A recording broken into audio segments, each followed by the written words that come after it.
Live, local, late breaking. This is NewsWatch 12 this morning. Good morning. The time is 6:30 on January 29th. Welcome to NewsWatch 12 this morning. I'm Carlos Murrieta. Right now, we're first taking a live look out at Phoenix from Garrison's home. And with that, we first want to turn over to Storm Alert Weather 12 meteorologist Sarah Kress for a look at our Thursdays. And Sarah, how are things looking so far as we're heading out this morning? Yeah, in general, we're seeing mostly cloudy sky conditions, some partly cloudy areas, and temperatures are starting off on the cooler side. It isn't as cold as where we started earlier this week, and it is a bit more mild if you are waking up near the coast.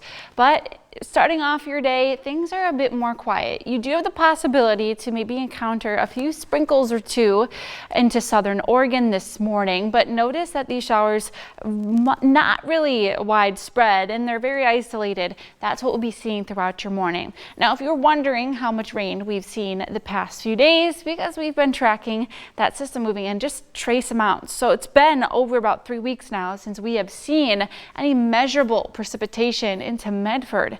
And out the door today will still be staying dry, and maybe a few sprinkles or two. But we do have the possibility for a stray shower into our afternoon. Temperatures are going to be on the mild side, so maybe we could add a little bit of measurable precipitation to that calendar today, but I do think it is going to be rather quiet, and these amounts aren't going to be adding up. It's too much. So here's a look out at visibility this morning. We are dealing with some patchy areas of fog development, mainly into our west side valleys, and could even see that some areas along the coast this morning. That should improve quickly as we move through our day, not expecting that to linger on long. And then as we see those highs, they will be working their way up into the 50s for most of us. So rather mild into your afternoon. It's going to be one of those days where you're going to need to maybe bundle up a bit more into the morning, but peel off those layers by the time you're heading home late afternoon and into the early evening hours, but mostly into the 50s for us today. As we trend into the next few days, we are expected to see those temperatures remain on the milder side for us, climbing up into the rest of the week. But I'll have a bit more details on what you can expect in the days ahead, all coming up in your next forecast. Carlos? Thank you, Sarah. And at a press conference ahead of the 2026 legislative session, Governor Tina Kotek and Oregon's legislative leaders previewed a tense agenda, including immigration enforcement, federal tax-related budget gaps, and a looming transportation funding crisis. One debate will focus on a $300 million shortfall at the Oregon Department of Transportation, threatening snow plowing, road maintenance, and DMV services. Lawmakers are also considering a voter-referred transportation package, including potential gas tax and fee increases, and whether to move the vote from November to May.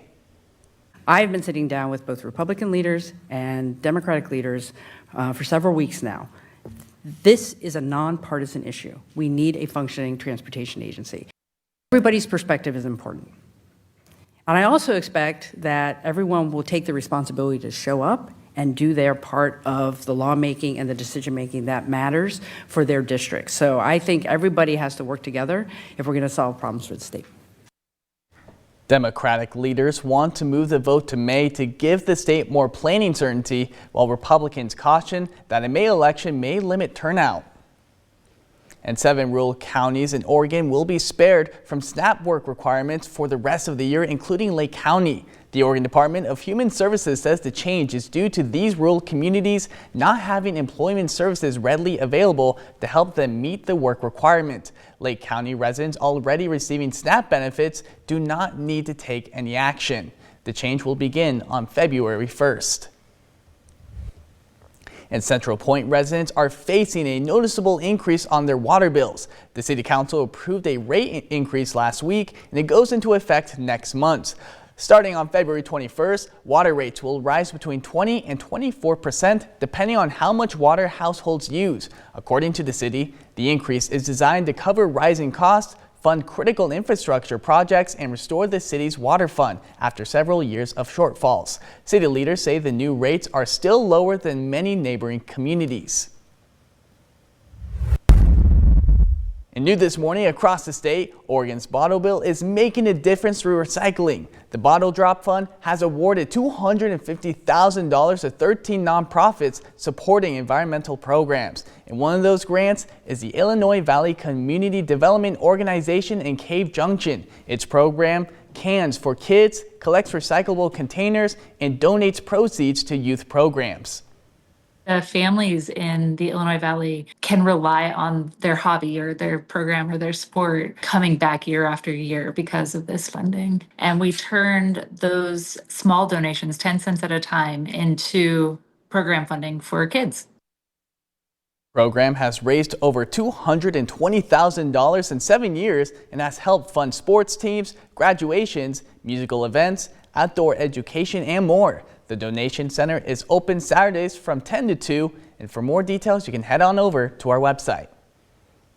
And moving into the School Watch, the Medford School District is celebrating a major milestone in student success as they have reached their highest graduation rate in a decade. The class of 2025 achieved the district's highest graduation during the 2024-2025 school year. The four-year graduation rate rose to 88.1%, increasing nearly 3 points from 85.3% in 2024.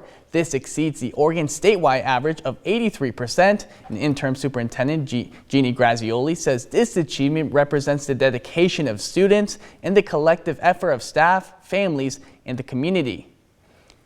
And Grants Pass School District 7 is also celebrating another milestone as the class of 2025 achieved the highest graduation rate in district history during the 2024-25 school year. This marks the second consecutive year the district has set a new record, and the district's four-year graduation rate rose to 83.6%, exceeding the state average. For the third year in a row, Grants Pass High School sets new records with a 96.2% four-year graduation rate and a 97% four-year completer rate. And Grants Pass High School's automotive courses have been thriving for the last 3 years, but a recent expansion is giving students even more opportunities to work on more cars with more complex issues. NewsWatch 12's Grace Ritz visits Grants Pass High to learn more about the expansion and the program. Grants Pass High School is giving students as early as freshman year the chance to get their hands on automotive experiences well before they graduate. Students have a chance to work on both simple and complex issues, learning how to search for parts and write estimates, and are even helping other students and staff along the way. Some of the vehicles that we're working on are staff vehicles. They can make requests to have work done as long as it's within the criteria of the classes that we're doing. The classroom runs just like a real auto shop with vehicle lifts and all the tools needed for each job. But space is limited. For the last 3 years, Grants Pass High School automotive courses have been done in this room behind me. But now with an expansion, they're able to be outdoors in this room with added lifts, being able to bring in more cars. We're less cramped. Instead of having to kind of play rock, paper, scissors for a lift, we can just kind of call dibs on one, and it's just a lot more easier and more freedom, and everything is nice. Students are getting more lab time, and they're getting more quality lab time, and we're able to take on jobs that are a little bit more complex. These opportunities are helping students get a feel for what they are passionate about and gives them access to trades and skills that are needed in the adult world. There is a huge demand for skilled labor in our job market, not just in Oregon but nationwide. And so for a lot of these students, this is putting them on a path for a viable career with little to no college needed. And in this class, Mr. Rapley is helping students work together too. He makes you be with new people so you understand working in a team better, what questions to ask, how to work with other people and just in general. Reporting in Grants Pass, I'm Grace Ritz. Moving into the Health Watch, Covered California is urging uninsured Californians to act quickly and sign up or renew their health insurance before the January 31st deadline. Officials say this push comes as the state aims to ensure residents have access to affordable health coverage in 2026. As the deadline for open enrollment nears, more than 1.9 million Californians have already secured health insurance through Covered California. In response to affordability challenges, California has allocated $190 million to help maintain reasonable premiums for the most vulnerable residents. In January marks National Stalking Awareness Month, and the Siskiyou County Sheriff's Office is stepping up efforts to raise awareness. According to the Sheriff's Office, stalking in California is a crime defined as a pattern of behavior that makes victims fear for their safety. This includes unwanted attempts to make contact, such as phone calls, text messages, or social media messages. The office emphasizes the importance of recognizing the FOR4 elements of stalking: fixated and obsessive, unwanted and repeated behavior. They urge anyone experiencing stalking to report it immediately.